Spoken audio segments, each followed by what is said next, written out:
திருப்பத்தூர் மாவட்டம் வாணியம்பாடி அருகே மழை நீருடன் கழிவுநீர் கலந்து குடியிருப்பு பகுதிக்குள் புகுந்ததால் அரசு பேருந்தை சிறைப்பிடித்து பொதுமக்கள் சாலை மறியலில் ஈடுபட்டனர். இது தொடர்பான முழுமையான விவரங்களோடு எமது செய்தியாளர் சீனிவாசன் இணைந்திருக்கிறார். சீனிவாசன், அப்பகுதி மக்களின் கோரிக்கைதான் என்ன? இந்த சாலை மறியல் போராட்டத்தால் எந்த அளவுக்கு போக்குவரத்து பாதிக்கப்பட்டிருக்கிறது? விவரங்கள் என்ன? திருப்பத்தூர் மாவட்டம் வாணியம்பாடி அடுத்த சிக்கனாங்குப்பம் ஊராட்சிக்கு உட்பட்ட சரஸ்வதி நகர் பகுதியில் சுமார் 100க்கும் மேற்பட்ட வீடுகள் இருக்கிறது. இங்கு மழைநீர் காணாறு ஆக்கிரமிப்பில் இருப்பதால் மழைநீர் செல்லாமல் குடியிருப்பு பகுதியில் சென்று குளம் போல் தேங்கியுள்ளதாக ஏற்கனவே இப்பகுதி மக்கள் அதிகாரிகளுக்கு கடந்த 10 ஆண்டுகளாகவே தொடர்ந்து புகார்கள் அளித்து வந்திருக்கிறார்கள். இந்த நிலையில் இந்த காணாறானது கடந்த 10 மாதங்களுக்கு முன்பு முழுவதுமாக ஆக்கிரமிக்கப்பட்டு மழைநீர் செல்லாமல் இருக்கிறது. இந்த நிலையில் கடந்த 3 நாட்களாக வாணியம்பாடி சுற்று வட்டார பகுதிகளில் பெய்து வரும் கனமழை காரணமாக மழைநீர் செல்வதற்கு வழி இல்லாமல் மழைநீருடன் கழிவுநீரும் சேர்ந்து குடியிருப்பு பகுதிகளுக்குள் சூழ்ந்து வெள்ளக்காடாக காட்சியளிக்கிறது. மேலும் சுமார் 10 வீடுகளுக்கு மேல் மழைநீருடன் சேர்ந்த கழிவுநீரும் வீட்டிற்குள் புகுந்து குடியிருப்பு வாசிகள் மிகவும் அவதிப்பட்டு வருகிறார்கள். மேலும் குடியிருப்பு பகுதியில் கழிவுநீருடன் சேர்ந்து மழைநீர் குளம் போல் தேங்கி காட்சியில் அந்த நீரில் மாணவ மாணவிகள் தொடர்ந்து நடந்து செல்லக்கூடிய காட்சிகளை நம்மால் பார்க்க முடிகிறது. மேலும் இதனால் பாம்புகள், பூச்சிகள் வீடுகளுக்குள் புகுந்து விடுவதாக அப்பகுதி மக்கள் அச்சோடத்திலிருந்தே வீடுகளில் வசித்து வருவதாக தெரிவிக்கிறார்கள். இது குறித்து அதிகாரிகள் நடவடிக்கை எடுக்காததால் ஆத்திரமடைந்த அப்பகுதி மக்கள் பூமரம் கூட்டுச்சாலையில் தமிழக மற்றும் ஆந்திர அரசு மற்றும் தனியார் பேருந்துகளை சிறைப்பிடித்து போராட்டத்தில் ஈடுபட்டு வருகின்றனர்.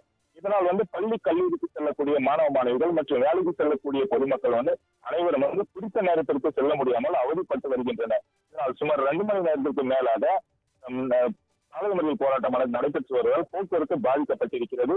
தகவல் அறிந்த வாணியம்பாடி காவல்துறையினர் மற்றும் நாற்றம்பள்ளி வட்டார வளர்ச்சி அலுவலர்கள் சம்பவத்திற்கு விரைந்து பொதுமக்களிடம் பேச்சுவார்த்தையில் ஈடுபட்டு வருகிறார்கள். முழுமையான விவரங்களுக்கு நன்றி சீனிவாசன்.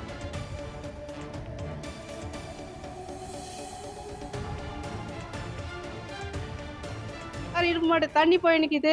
நாங்களும் 10 வருஷம் மனு கொடுத்துருக்குறோங்க. குழந்தை வச்சுன்னு இருக்கிறோங்க சார்.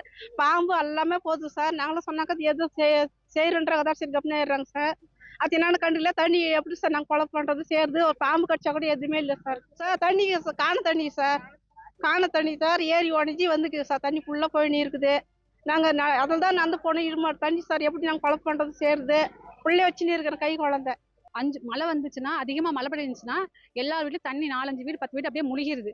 ஃபுல்லா அந்த தெரு ஃபுல்லாவே எல்லா வழியும் தண்ணி வருது. எப்பவும் போயிட்டு இருந்த மாமூல் இடத்துல தண்ணி போகல.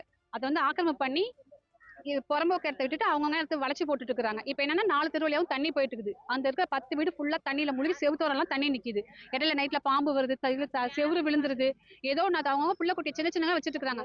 போன தடவை மழைக்கு வந்தப்ப என்ன பண்ணாங்கன்னா, இது மாதிரி அதிகாரிகள்லாம் அந்த மண்டபத்துல ஆபீஸ் ரூம்ல கட்டி விட்டுக்கிறாங்க. அதுல 10 தங்க வச்சு 2 3 நாளைக்கு சாப்பாடு போட்டு எல்லாம் செஞ்சாங்க. அதுக்கப்புறம் ஆளே வரல. வந்தா இப்ப என்னன்றாங்கன்னா, ஏற்கனவே பழைய வழி மாமு போன வழியிலே நோண்டுறோம் அப்படின்னு சொல்லாம லாஸ்ட் தெரு ஒண்ணு போகுது, 12 அடி இருக்குது. அந்த லாஸ்ட் தெருல தண்ணி நோண்டுறான்னு சொல்றாங்க. இந்த அளவு நாங்க நோண்டி விடுங்க அப்படின்னு சொல்லிட்டு இருக்கோம். வரும்போது மட்டும்தான் எல்லாம் பிரச்சனை பண்றாங்க. யாருமே கரெக்டா ஸ்டெப்பே எடுக்கிறதுல. மழை வரும்போது மட்டும்தான் இது பண்றாங்க. தண்ணி பிரச்சனை தான் சார்.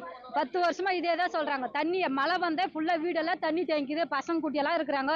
இடுப்பு மட்டும் தண்ணி வருது. பாம்பு என்ன வருதுன்னு தெரியல சார். நாங்களும் எத்தனையோ மனு கொடுத்தாச்சு.